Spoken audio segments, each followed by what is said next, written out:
šiandien, matot, atvykę esame į Briuselį, teko susitikti su dviem komisarais.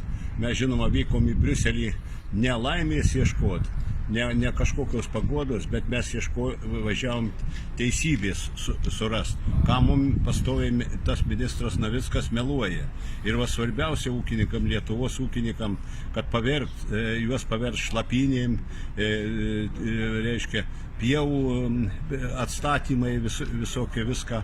Ir mums buvo traktuojama, kad tai yra ES reglamentas, ES direktyvos ir čia nieko negalima pakeisti. Bet pasirodo, susitikus su mūsų Sinkevičių komisaro, kurio dėka šitai buvo padarytas susitikimas ir su Vaicekovskiu, mes kartu viską tą sprendėm ir mes neišgirdom, kad reiškia tai yra, kad čia direktyva ar reglamentas tą draudžia tų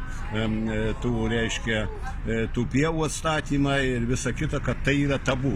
Mes laukiam, mes turim gauti raštišką atsakymą ir mes be to išvažiuodami prašėm ministerijos, kad duokit savo poziciją dėl šitų pievų atstatymo, duokit, parašykit, bet jie nesugebėjo, tik atsiuntė Palionį paskui, įsigandę nežinau dėl ko ir tą, kad mes Lietuvos ūkininkai, manau, mes ir sprendėm dar kitus klausimus, ir pieno klausimus, ir seksuotos fermos, ir ekologinių ūkių, ir eilę, ir dėl narių mokesčių, ir visą kitą mes turim gauti atsakymus. Mes jau įgaunam tuos sparnus ir jėgą, manau, kad ir ateityje buvo pasakyta, kad mes, jeigu ministerija nespręs, mes ūkininkų klausimus spręsim tarybos, mūsų asociacijos vardu, ir aš manau, pasieksim tą rezultatą. Jeigu tas ministras nesugeba susitvarkyti, nesugeba ginti ūkininkų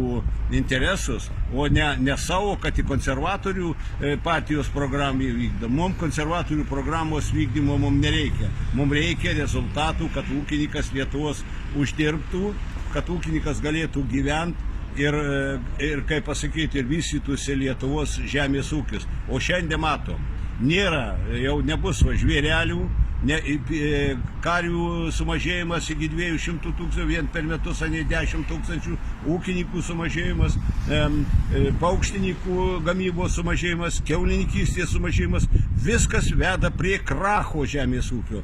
Jeigu mes toliau taip mums vadovau žemės ūkiui, tai žemės ūkio Lietuvoje po kiek metų gali nebelikti. Ir mėly Lietuvos žmonės, valgysit atvežtinį maistą, kuris yra, supranti, kaip ir iš Amerikos atveža, reiškia, kokį atveža, hormonai visokie, visa kita ir visa kita. Taip, kad mes nenuleidžiam rankų ir jeigu mes parvežę tas visas nuostatas, jeigu nespręs, tai mes, kaip žinot, mes pasiruošę, taip kaip ir vokiečiai, ką šiandien daro, kaip ir daro kitos šalys, prancūzai, visa kita, mes pasiruošę tolimesnėm veiksmam. Ir kaip nutarsim, taip iki pergalės, kad ūkininkam būtų sudarytos reikiamos sąlygos.